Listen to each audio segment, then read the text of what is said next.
My suggestion to President Biden is, as the Americans say, good friends don't let their friends drive drunk. And we have a drunk driver in the seat of the government of Israel today. And if the United States is a good friend to Israel and is a good friend to the Arab world, then the Americans need to use every pressure that they have to put an end to this war. You cannot occupy in other people's territory and expect there not to be armed insurgency against you. And we will call it terrorism and we'll call it anti-Semitism and give it all kinds of other names. But what it is that people who reject the presence of an occupying army on their soil.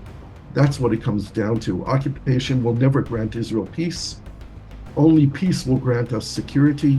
Only when Palestinians have freedom and liberation and dignity will Israelis have peace. And we all need security and liberation and dignity in order for this conflict to be resolved. And that's where we need to move. We need to move this military means of achieving diplomatic goals to the real way of achieving diplomatic goals, and that's through diplomacy.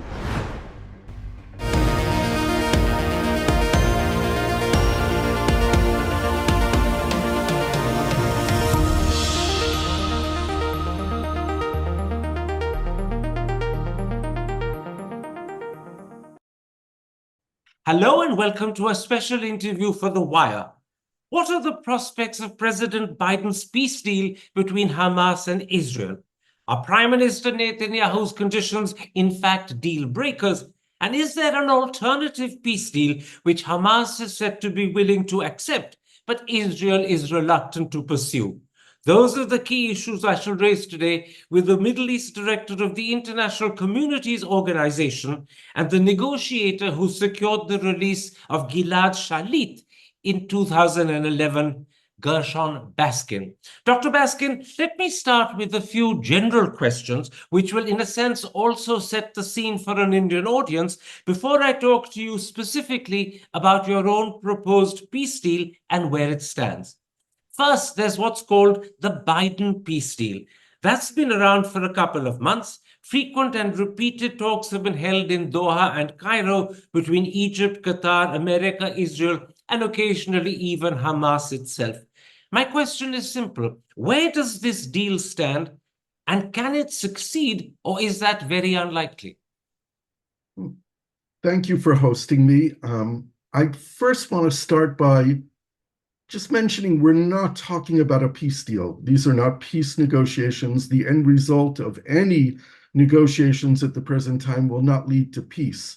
What we are talking about is ending the war in Gaza and returning the Israeli hostages that are still held in Gaza. That's a far cry from peace. Peace needs to be on our agenda, but it's not just about ending the war between Israel and Hamas in Gaza. It is about resolving the Israeli-Palestinian conflict, which has existed for over 100 years. So just to put that in the proper perspective, the Biden plan, which is essentially a Netanyahu plan, Israeli Prime Minister Netanyahu, is a plan which is a bad plan because it doesn't end the war and it doesn't return all of the Israeli hostages. It opens up too many possibilities for us to have a temporary ceasefire and to return to war, and this has to be understood. It was initially talked about it being a three-stage plan, during which the first stage, 42 days or 6 weeks, Israel would withdraw from urban centers, from populated areas, and Hamas would release 32 of the 101 Israeli hostages remaining in Gaza. Presumably, we're talking about 32 hostages who are alive. But we also know that Hamas does not control all of the Gaza Strip. They probably don't know where all the Israeli hostages are being kept, and they certainly don't know if all the Israeli hostages are alive or not. Many hostages may have been killed already, either by Hamas or underneath rubble of buildings that were bombed by Israel. Phase 2, which is supposed to begin on day 43, has still not been negotiated whatsoever. We don't know. Israel keeps saying that it will remain the right to go back to war after phase 1's ceasefire has ended. And Hamas, of course, says this is not a deal. Hamas is demanding an end to the war, a commitment of Israel with international guarantees that the war will end from day one. And of course, Israel does not agree to that. And there are many other technical and logistical issues that block the possibility of this deal actually going through. I would be very, very surprised if the Americans and the Egyptians and the Qataris who are mediating between Israel and Hamas can actually strike a deal. I take your point that this is not a peace deal. It's actually a deal that's intended to end the war if it succeeds. You have serious doubts and reservations about whether it can succeed. Only phase one is negotiated. We have no idea about phase two. Does this also then mean that the frantic conversations going on, whether in Cairo or Qatar, the talk that comes out of Washington is actually something that we ought to take with a huge pinch of salt? Well, I think, yes, we should take it with a huge pinch of salt, and we should also listen to what President Biden said 2 days ago and was reported in the Washington Post, that the Americans, the Qataris, and the Egyptians are working on a new proposal. We don't know what that means, but they also talked about it being a take it or leave it deal. Now, this is something that I wrote about 3 or 4 months ago, in fact, that the mediators have to stop playing the game that Hamas and Israel are making them play of going back and forth negotiating on minutiae when the main issue is ending the war and getting the hostages back. Hopefully, the Americans will put a much better proposal on the table and then tell Israel and Hamas, this is it. We're not going to negotiate anymore. This is the deal on the table. Take it or leave it. And hopefully that will persuade the people of Israel to put pressure on the government of Israel, and that the Hamas will understand this is their opportunity to end the war, which is the most important thing to them right now. Now, as you said, the Americans are proposing a new set of certain conditions. We don't know what they are. This new deal is still simply talked about. Its details are unknown. But on Sunday, the Israeli newspaper Haaretz reported on its front page that the Biden deal could be sunk by Netanyahu's insistence that Israel must control the Philadelphia corridor. First, is that his condition? And secondly, can you briefly explain to an Indian audience what is the Philadelphia corridor and why is it of such strategic importance to Israel? Right. Well, first of all, the Philadelphia corridor is a 14-kilometer borderline between the Gaza Strip and the Sinai Desert of Egypt. So it is the Egyptian-Gaza border. When Abdel Fattah al-Sisi came to power, I think in 2014, he took care of closing down all the smuggling tunnels that existed underneath that corridor, which enabled not only weapons and bombs and explosives to enter into Gaza, but it was used for commerce. And Sisi closed all of those tunnels. It was reported on Israeli news last night, in fact, by one of the senior military correspondents, that so far the Israeli army has not located one tunnel that goes underneath the corridor. In other words, the Egyptians did the job. Now, Netanyahu is using this as a mythological line on which Israel's defense lies, and this is simply not true. It's a made-up factor that has nothing to do with reality. And in fact, what Netanyahu is saying is that Israel intends to continue to occupy Gaza for an unended, determined period of time, which means that there will be no ceasefire, there will be no deal with Hamas, there will be no end to the war, and more people will continue to get killed. The Americans were negotiating over the last weeks with the Israelis to try and get them to, at least during phase one of the first 6 weeks, to reduce the physical presence of the Israeli army along the line. My understanding is that they were talking about 5 posts where the army would be stationed along the 14 kilometers. That might be acceptable to Hamas during a 6-week period of time, but not beyond that. And I think, again, a 6-week period of time for phase one of returning 32 hostages is a very bad deal for everyone. I hear what you say, Dr. Baskin. Do you get the feeling, because it certainly is the feeling I'm getting listening to you, that Netanyahu is bringing up the Philadelphia corridor deliberately as a way of scuppering any deal that the Americans might come up with, as President Biden has promised in the next few days? This is That's right. an attempt to scupper rather than to help. It is one of a number of conditions that Netanyahu has instructed his negotiating team to accept and to place on the table in order to prevent a deal. One of Netanyahu's chief negotiators relayed to me on Saturday that the problem that they're facing as negotiators is that Netanyahu simply refuses to end the war. And we have to understand there is no deal with Hamas that does not end the war. And for Netanyahu, there's no deal with Hamas that does end with the war. So this is why we need the Americans to put a deal on the table and to tell the Israelis, take it or leave it, and Hamas, take it or leave it.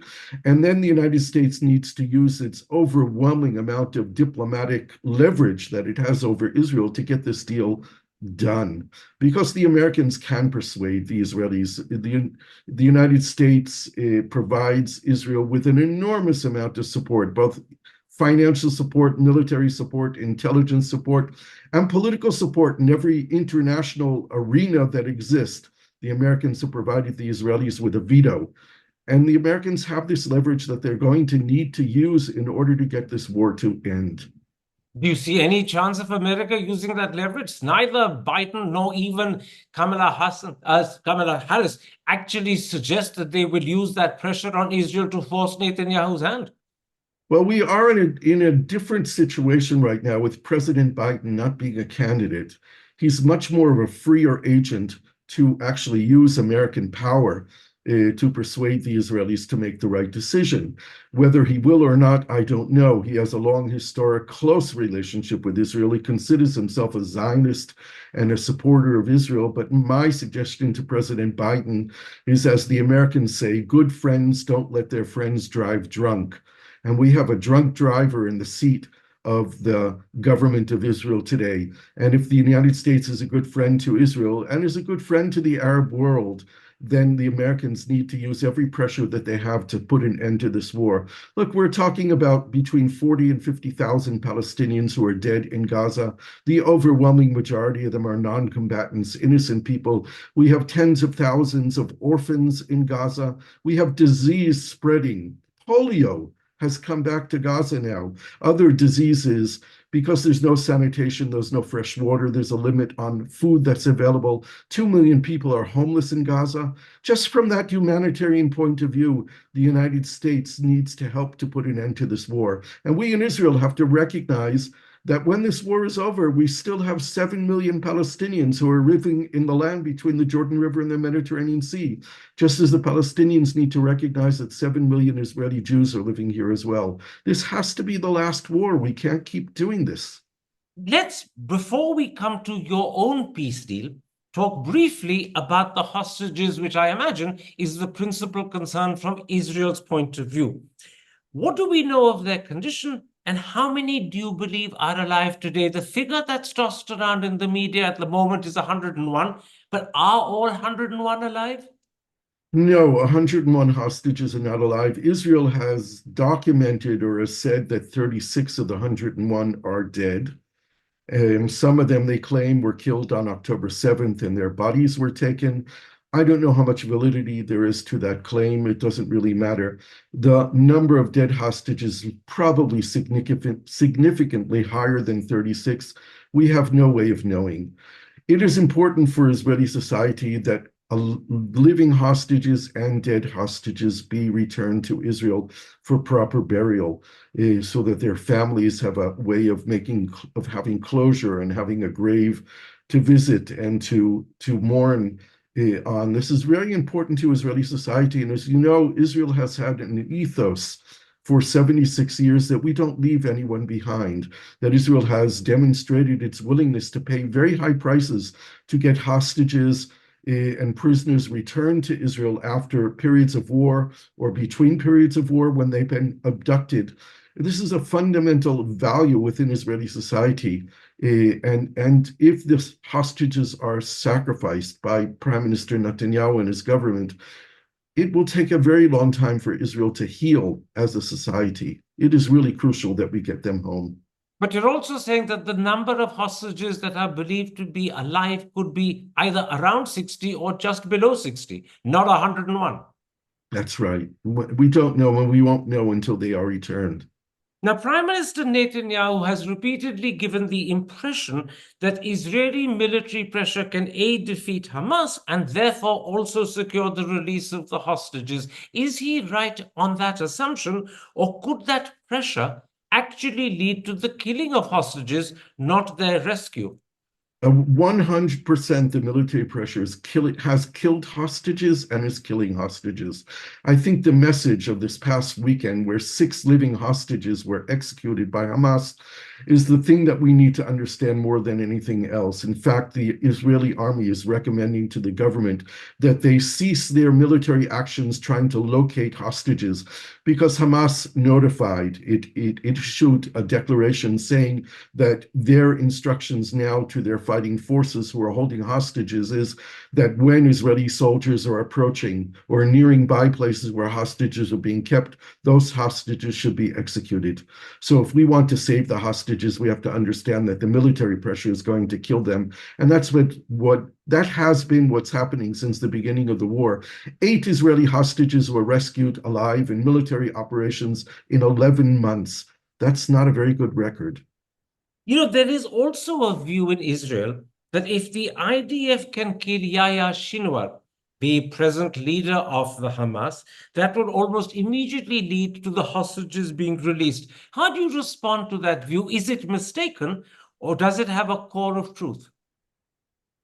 We don't know, but I would conjecture that killing of Yahya Sinwar will lead to the execution of all the remaining living hostages. There's no reason not to believe, particularly after this weekend, that when their leader is killed, that the people holding hostages will not kill all the remaining hostages.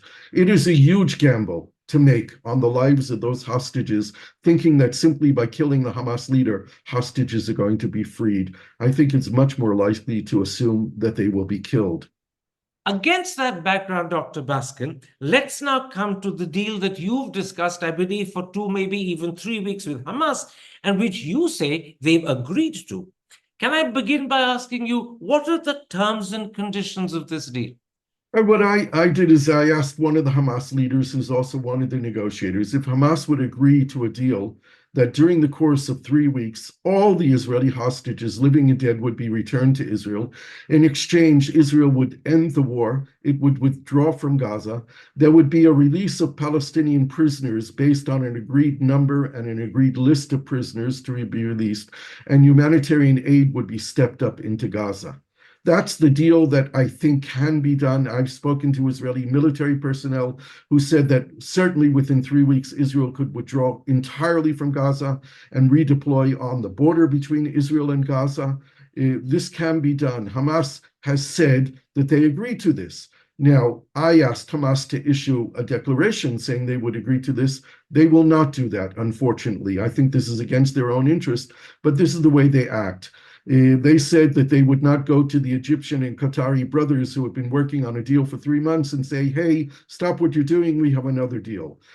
But they did agree that if Qatar and Egypt asked them, would they accept this 3-week deal, they say they would reply positively. Now, I can't guarantee that that's the truth. I can't guarantee that the Hamas people I've spoken to are speaking the truth. But what needs to be done is that the Qataris and the Egyptians have a responsibility to ask Hamas, is this true? Would you agree to such a deal? And if it is true, then the Qataris and the Egyptians need to notify the Americans, and the 3 of them need to announce to the world that this is the deal they're going to put on the table. A quick clarification, you're saying that within a period of 3 weeks, not longer, you believe, and this is what your deal calls for, all the hostages, whether dead or alive, will be returned to Israel. And at the same time, Israel will completely militarily clear out of Gaza. And thirdly, an agreed release of Palestinian prisoners identified by name and by number. All of that you believe can happen in 3 weeks. I have no doubt that it is feasible, it is possible to do. If there's a political will to do it, if there's a decision to do it, all the logistics can be done. There will be very tough negotiations on the issue of the Palestinian prisoners. Israel has demanded vetoes. There are prisoners who are serving, about 600 prisoners who are serving life sentences for murdering Israelis. It'll be very difficult for Israel to release them, but nonetheless, they will be released. A lot of them will be released, and it needs to be done. And there's no reason to drag this out for more weeks or more months and have more people killed. Now, yesterday, the 3rd of September, you released a message which you were good enough to share with me as well. and it said that you had in turn received a written message from an unnamed Hamas leader. That message said, and I'm quoting, "We support your proposal, all leaders do." How do you interpret that message from this unnamed Hamas leader? Well, he's named to me, first of all. I know who he is, and he's someone I've been in contact with for 18 years and, in fact, negotiated previous ceasefire agreements with. What he is saying to me is that all the Hamas leadership would agree to this deal, including Yahya Sinwar. That's what's implied in the message. Forgive me interrupting, including Yahya Sinwar. He too would agree. That's right. When he said all the leaders, that's what he's referring to. The leaders who are in Gaza, in Doha, in Beirut, in Istanbul, all the Hamas leadership agrees to this.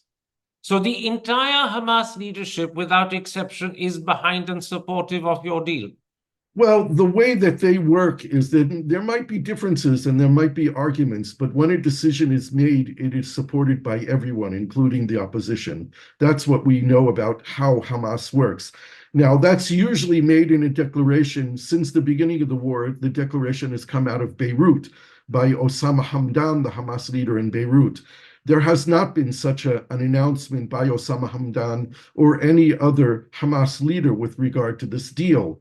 But the same person had told me that if the Qataris and the Egyptians ask them, they will say yes. So that's what needs to happen. I say to everyone, don't believe me. Verify it. That's the point I want to pick up on. You made that point a moment ago in this interview. You also made it very forcefully in a discussion with the Jerusalem Press Club on Sunday. You said, don't accept my word. You said the Israeli government should get Qatar and Egypt to directly clarify with Hamas whether Hamas is prepared to accept your deal or not. Why is Netanyahu unable or unwilling to take that step? I ask a different question. I don't expect that from Netanyahu. But Netanyahu's chief negotiators are the head of the Israeli Mossad, the head of the Israeli Shin Bet, and a retired general who's heading it for the Israeli army. These three men are thought to be people with great integrity. And I have communicated with them that their job is not to say yes to Netanyahu all the time. Their job is to bring alternative possibilities to the Israeli government and the Israeli people. So they have a responsibility. In fact, it is their job to investigate every possible avenue to bring the Israeli hostages home. That includes checking out the viability and verifying whether or not there is a possibility for this 3-week deal. Then why are these three gentlemen not taking that critical step of verifying directly with Hamas through Qatar and Egypt, if need be, whether Hamas agrees to your deal or not? Why aren't they taking that step? I don't know if they are or they not. I would like to believe that they are, and that the 3-week deal is under discussions with the Qataris, the Egyptians, the Americans, and Hamas, and that it's being considered as a possibility. If they are not doing this, then they have no right to be in the jobs that they are holding. Have you directly spoken to anyone on either the Qatari side or the Egyptian side, or possibly even the American side, to make it known to them that there is this deal, that Hamas has agreed to it? Why don't they now themselves take steps to verify, and then if they can verify it, lay it on the table as a formal arrangement? I did have a phone conversation with a senior official in the White House who assured me that the message would be delivered to Bill Burns, the head of the CIA, and Brett McGurk, the special envoy of President Biden. This person did caution me that she thought that they would be reluctant to try anything new because they've been so deeply invested in negotiating a deal for 3 months. I think that's all the more reason to scrap the deal that they've been negotiating without success and consider something new, but I don't know how they work.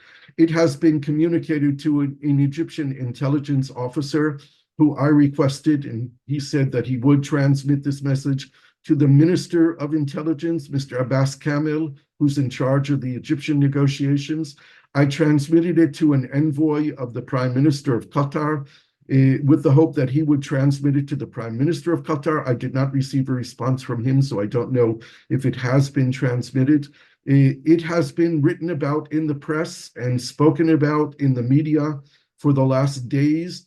So it is out there. I've had meetings with former Israeli military and security personnel, and I've had meetings with representatives of the families of hostages.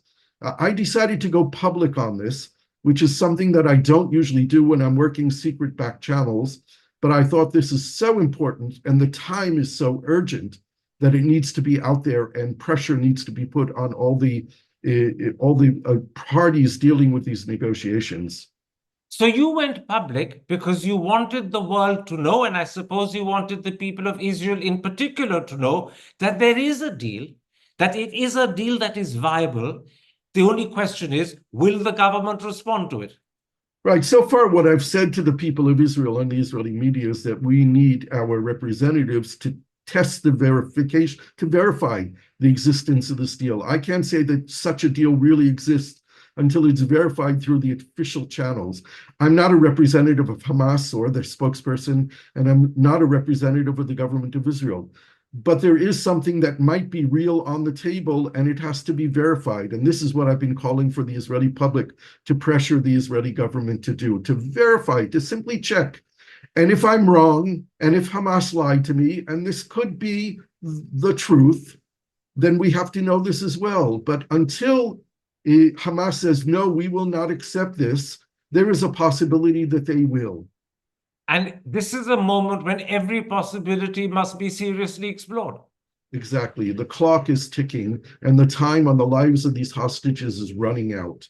Tell me, is there a possibility that because your deal actually would end up replacing what the Americans, the Qataris, and the Egyptians have been attempting to create for 3 months and more, that there's a certain amount of pride, that prestige is coming in the way, which is why, even though they're aware you've been in touch with them, they know the details of what you've negotiated, but they don't want to go further because it would suddenly make them look as if they failed, you've succeeded. I fear that that conjecture has too much truth to it. I've been involved in these kind of negotiations now for 18 years.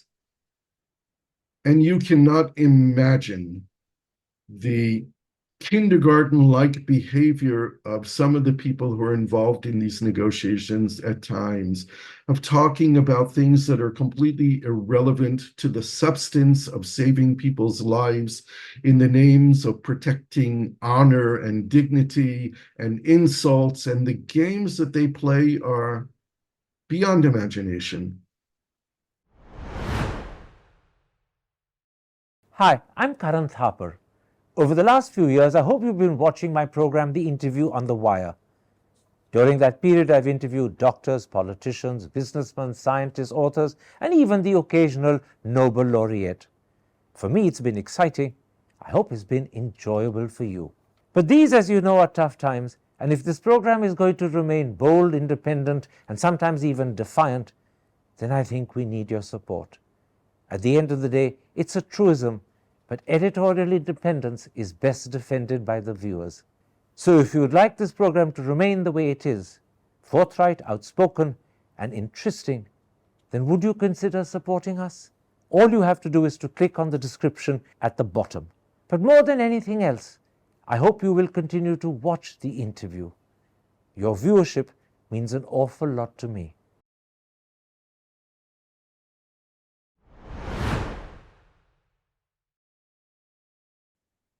One last question, and I want to quote to you something that you said to the Jerusalem Press Club on Sunday.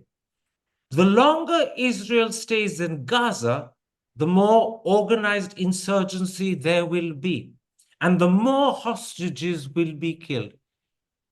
That suggests to me that the deal that you've worked out with Hamas, which of course needs to be verified by Hamas, could be perhaps the last hope of getting the hostages back, whether alive or dead, and perhaps the last hope of ending this war, which has already gone on for almost 11 months.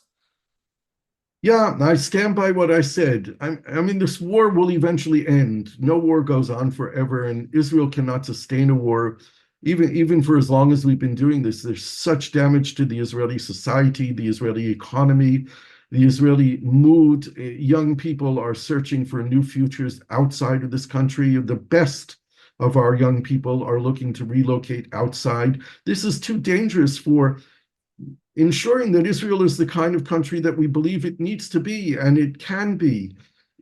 So it has to end. And there's no doubt. I mean, I tell people, let's remember the 18 years that Israel stayed in Lebanon under the same excuses that this protects our security, when in fact what happened was that hundreds of Israeli soldiers were killed during the 18 years that Israel stayed in southern Lebanon. You cannot occupy another people's territory and expect there not to be armed insurgency against you. And we will call it terrorism, and we'll call it anti-Semitism, and give it all kinds of other names. But what it is the people who reject the presence of an occupying army on their soil. That's what it comes down to. Occupation will never grant Israel peace. Only peace will grant us security. Only when Palestinians have freedom and liberation and dignity will Israelis have peace. And we all need security and liberation and dignity in order for this conflict to be resolved. And that's where we need to move. We need to move this military means of achieving diplomatic goals to the real way of achieving diplomatic goals, and that's through diplomacy. And we have an opportunity now in the region because there's a matching of interest between Israel and its Arab neighbors, including Saudi Arabia, which is very, very important in creating a peaceful Middle East. We need the Saudis also desperately in order to help rebuild Gaza. But Gaza will not be rebuilt if the war continues and if Hamas continues to control Gaza. This is also an incentive for us all to work together to have a government in Gaza which represents the needs and the interests of the Palestinian people in achieving peace and a decent life with dignity. My final question. The audience listening to this interview will begin to conclude that we are possibly tantalizingly close to a credible deal, a deal that gives the Israelis what they want most of all, the return of hostages, whether dead or alive, a deal that gives Hamas an end to the war, an end to the killing, and the possibility of rebuilding Gaza, which has been completely shattered. We're tantalizingly close to an outcome that would suit everyone. Are you hopeful, or are you beginning to fear that politics, prestige, pride will deny us this goal? Let me just comment that I think that in the end of the day, after this war is over, the Palestinian people need to go to elections and elect a legitimate leadership that represents them and their interest, and hopefully will be a government that understands that it's time to make real peace with Israel. We need to do the same thing in Israel as well. We need new leadership because there's no one in our leadership today who has any kind of vision of an Israel living in peace with its Palestinian neighbors. That being said, anyone in the world who works for peace, as I've done over the last 46 years, cannot allow themselves to seep into pessimism. Optimism is the only way that someone working for peace in such a dreadful situation can wake up every morning. So I have to be optimistic. I have to be hopeful. And if we fail to achieve the agreement that I put forward on the table over the last weeks, then I have to wake up tomorrow with a new idea and talk to additional people and find other partners on both sides of this conflict who are willing to work together. The work is unending until we achieve that peace. And once we achieve that peace, building peace will be the work of the next generation.